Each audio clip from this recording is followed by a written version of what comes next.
This is Warbird Radio.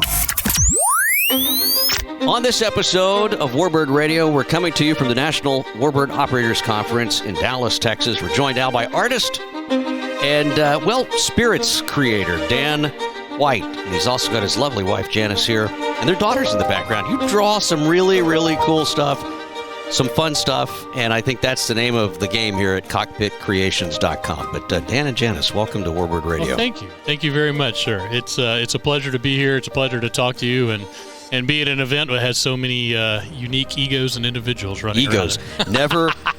An ego is a terrible thing to waste in this business, and you're learning all about that. How did you get into this, drawing these cool cartoons? You know, I've always been around aviation, and years and years ago, I tried to keep I was trying to do some blog, basically, for my kids of things that happen in the world when Dad's gone from the house, and my entries got so far apart it was disgusting. So I've always been one that can kind of draw on bathroom walls and such. So I was able to. Did he do that at the house, Janice? Is he?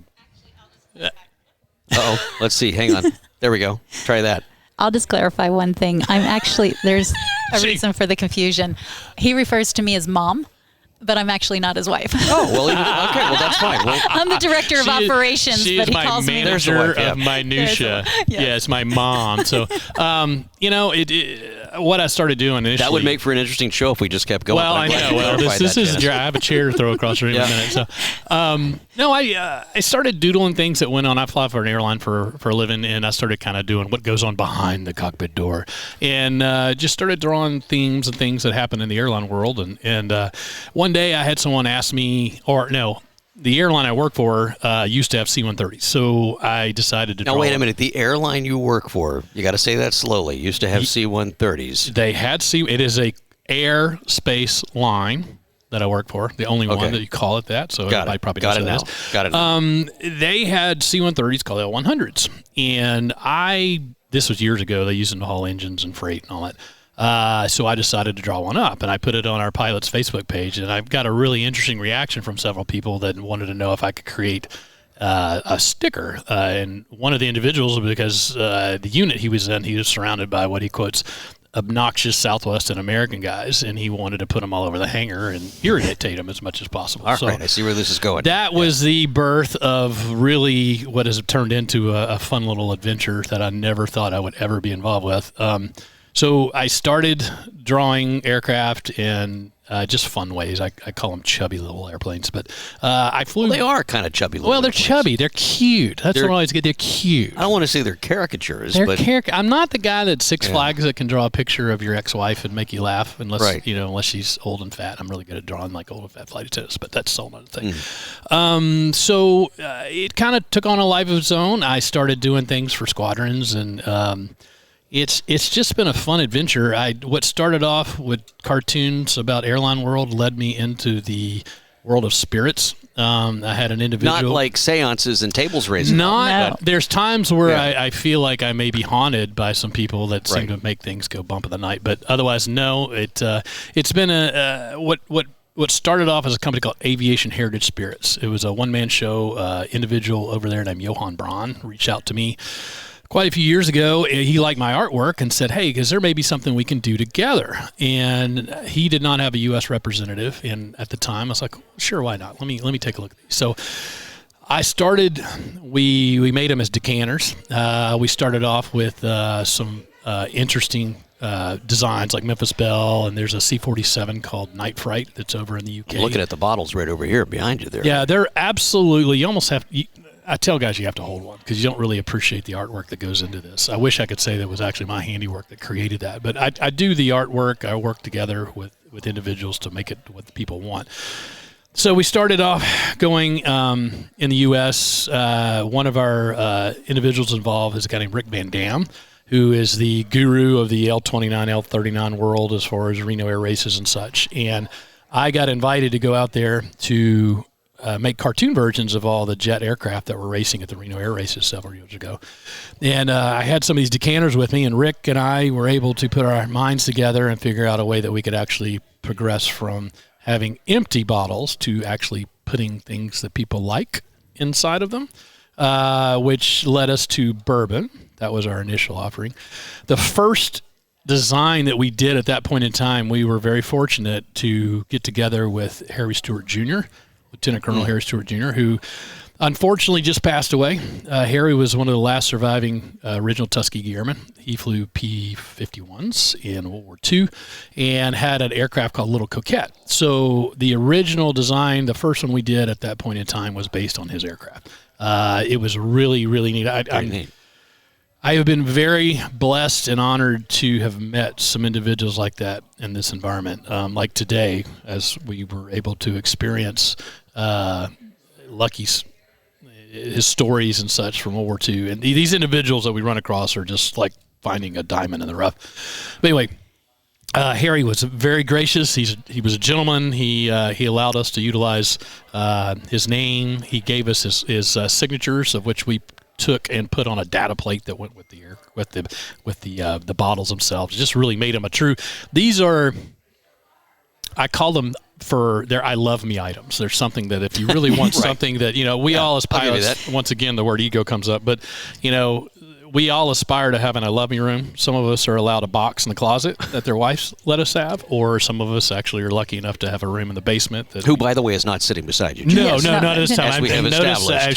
She's giving me daggers from across the room, but that's okay because I get that all the time. So anyway, Special Tribute Spirits is kind of progressed into that world. We have been very fortunate to.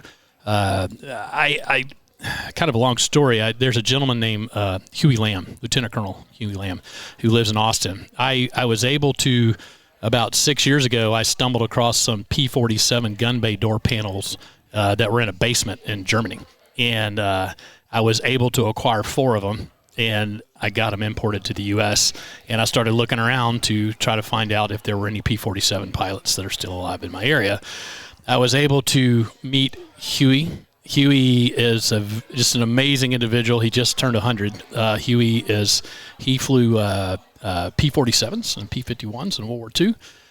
He has there's a P-51 Etagene II, which is named after his sister, that is hanging over in the American Air Museum over in the UK. So after getting Huey to sign these panels, I had a connection with him, so we decided how neat it would be to make a bottle design based on Etagene II. So we recently created those, went down, got Huey to sign them, which is now what I consider our premier product, is if we can get these individuals and capture their stories and get their signatures on these items, they become just absolutely priceless in my mind.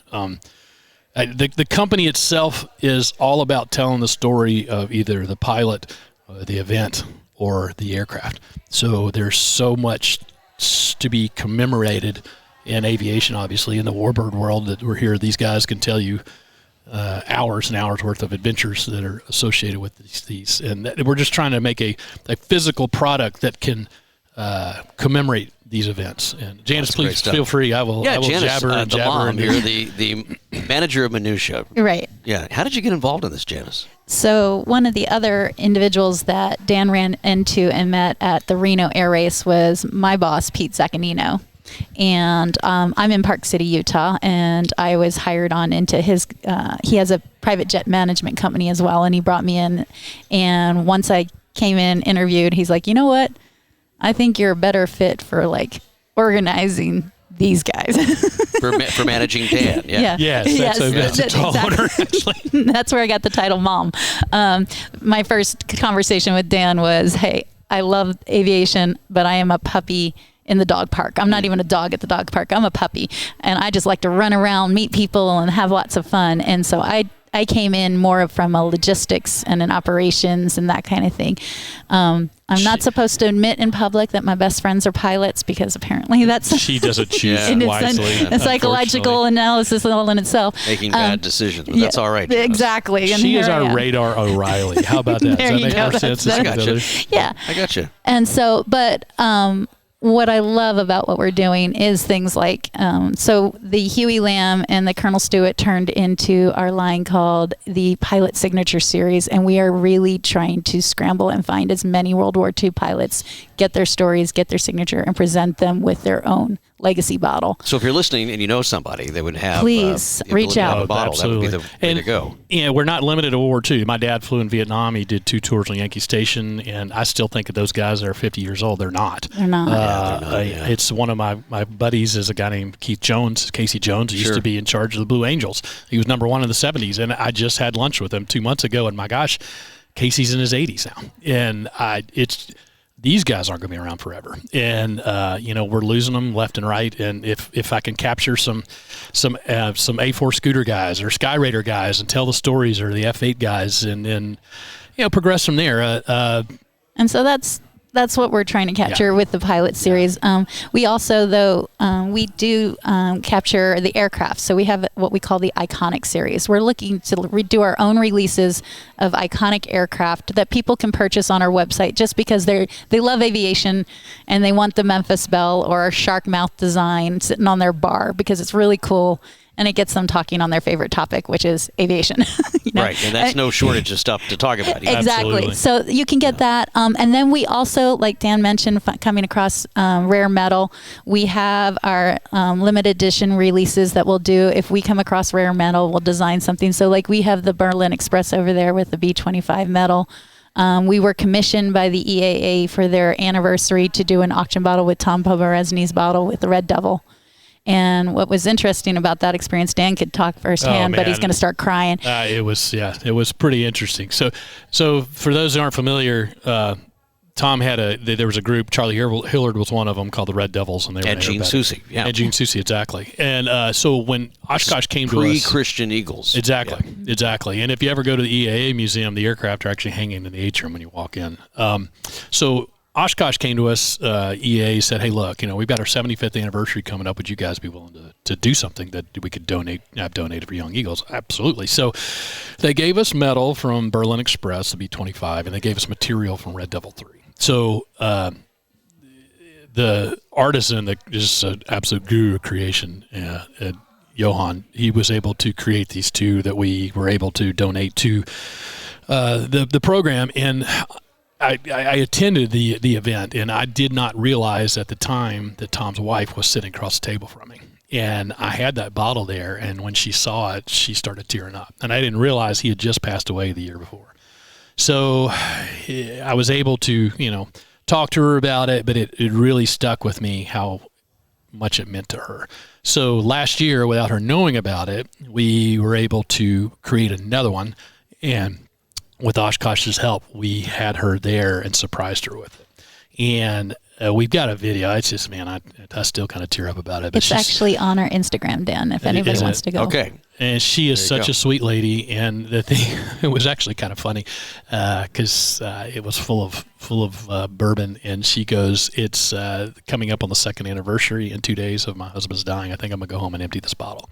And she was into herself. So she was great. She sent us pictures of his bar, and she goes, look, I've got stuff on here he has that, commemorates Lindbergh, et cetera. She goes, I pushed them all out of the way and put that bottle right in the center. That's how much it means to me. So that's why we do what we do, is to try to provide that sort of interaction maybe with the individuals.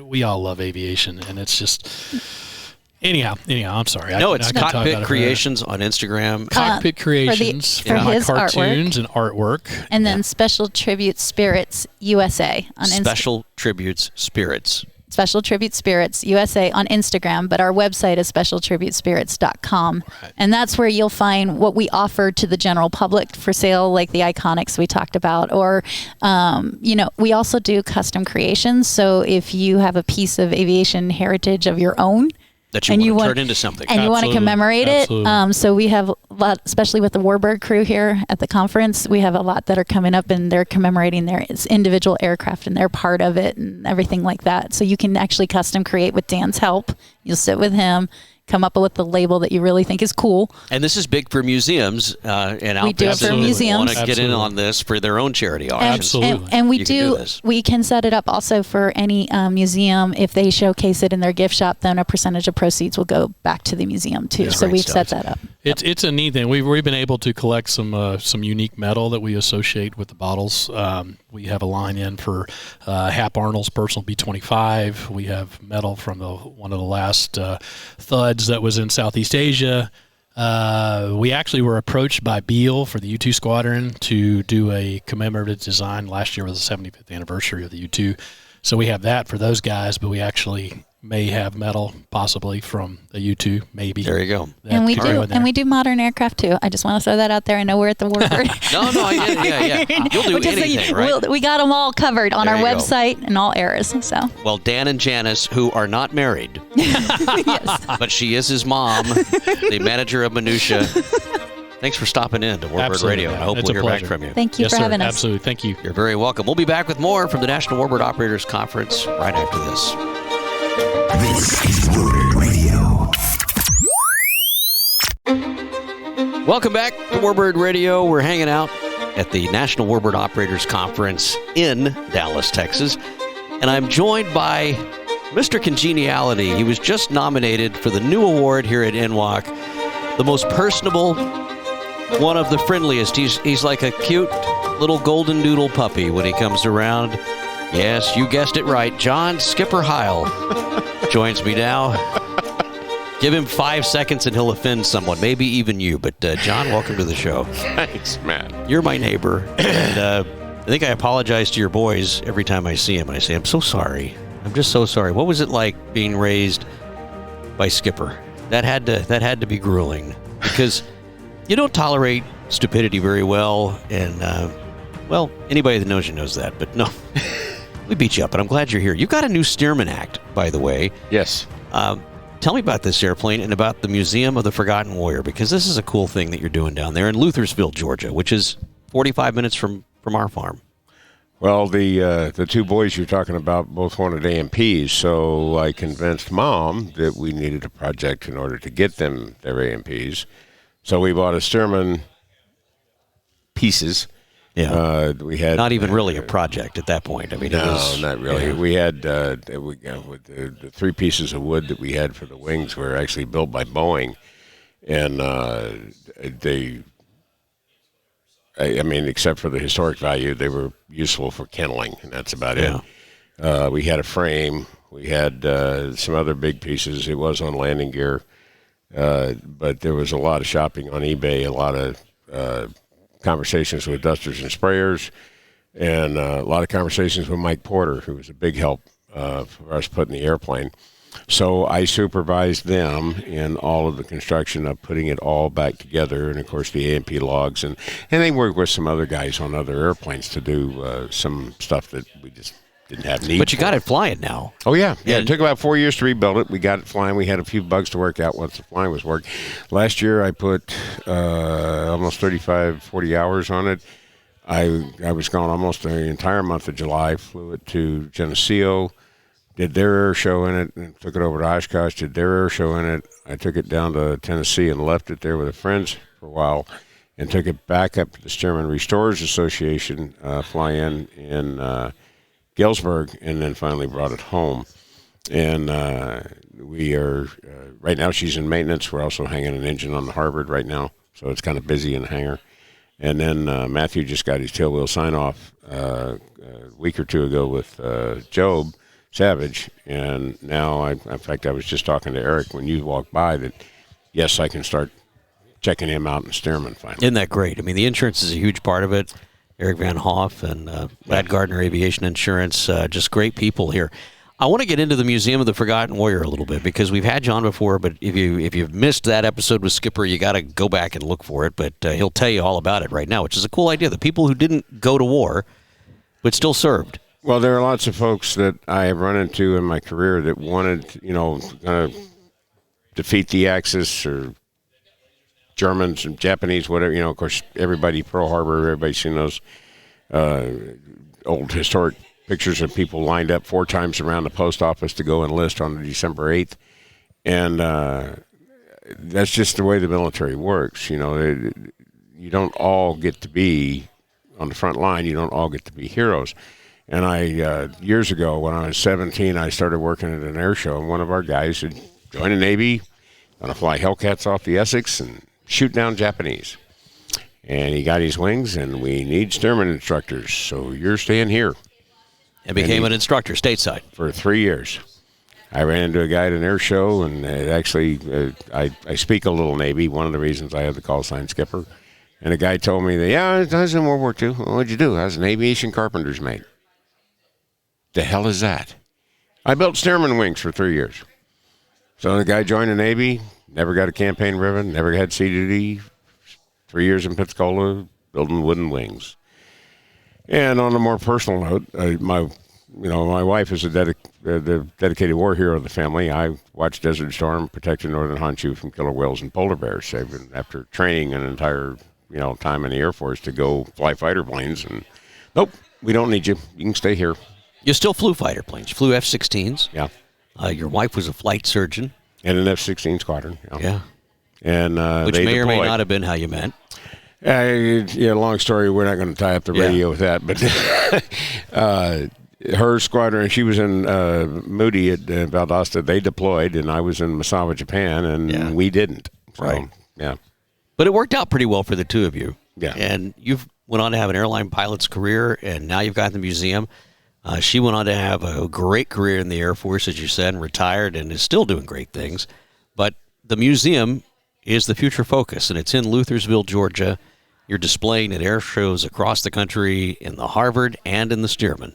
And we do that with air shows. I am once I finally finish turning wrenches, I would like to reach out to a couple of local places and start telling them more about the buildup. And this, there's a lot of little pieces that suddenly fell into place. And if you listen to the narration of the Harvard Act, it really, in fact, you and Hugh told me this at ICAST one year, that, they don't know what a loop and a roll is. Tell them a story. So I turned it into a history lesson. And it talks about how, summer of 1941, we had 175,000 people in the Air Corps. By the summer of 1944, we had 2.3 million. And they all had to be trained. They all had to be clothed. They all had to be fed. They all had to be paid. They all had to be taught. And the Harvard is kind of what I can basically do in the airplane, because the FAA has put some more restrictions on it. But it simulates the last phase check in pilot training. And once you pass that, you would get your fighter. And as Matthew says in the narration, if you don't, here's your rifle, or you're painted gray and underway. And the Stearman Act, we did the same sort of thing, but mostly making her the gateway. That everybody, no matter what you flew, C-47s, B-29s, B-51s, Hellcats, everybody started in this airplane. Yeah. They all had to come through that and do the maneuvers that I'm doing in front of you. And you do very well. It was fun. It's fun to watch you. I've seen the routine. It's tightening up. I mean, you're feeling the airplane out, but it's already out there and on display. If folks want to find you for a show, how's the best way they can get a hold of you, Skipper? You can look on, the museum has a Facebook page, and it is the Museum of the Forgotten Warrior, because if you leave the off, you go to some other place. And I think it's more about an infantry unit that was like former National Guard in out west somewhere. Yeah. So you have to put the in there to find the right page. And from there, you can go to our website. The website has emails and phone numbers and that sort of thing. To get in touch with me, and then we go from there with available dates. And we have lots of available dates open right now. Always can do more. My other son, Jay, the oldest, just got his commercial, so he can start moving the airplane and actually doing some stuff in shows with me. I actually have one show this year that has both airplanes in it, so I got to get them both. Yeah, you got to get them both there. And that's great. Stearman goes nowhere fast. So yeah. Well, I had no idea. I got to say, I had no idea until the singing portion started and you got up and delivered a performance that I'll never forget of "I Will Survive," and that is that's what secured you in the in as now the Mr. Congeniality spot of NWAC. The competition was last night. It was tough. I'm not kidding. I mean, I knew Doug Rosendahl could sing, but I'll tell you, when you hit that high note, Skipper, the competition, there was none. There was no competition at that point. It was incredible. Wish I was there. Yeah. It was great. It was great. All right, we're at INWAC. We'll continue on, but John Skipper Hyle from the Museum of the Forgotten Warrior, thanks for hanging out. No problem. Great fun. Look, if you have not already subscribed to the newsletter at warbirdradio.com, please do so, and you'll never miss an episode. We'll be back for more here at INWAC, the National Warbird Operators Conference, in our next episode. Thanks for being here.